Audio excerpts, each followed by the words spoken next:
శ్రీ మహాలక్ష్మి రావమ్మ మా ఇంటికి, రావమ్మ మా ఇంటికి. శ్రీరాజపుత్రి ధనలక్ష్మి రావమ్మ మా ఇంటికి. రెండు సార్లు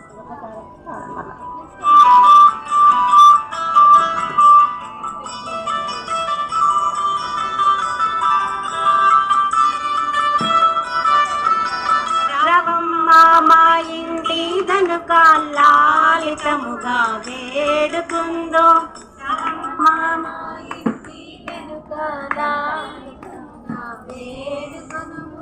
ఎప్పటికీ మా ఇంట్లో ఉంటే తప్పక నీకు పూజ చేతుము లక్ష్మీ రావమ్మ మా ఇంటికి. శ్రీరాజపుత్రి ధనలక్ష్మి రావమ్మ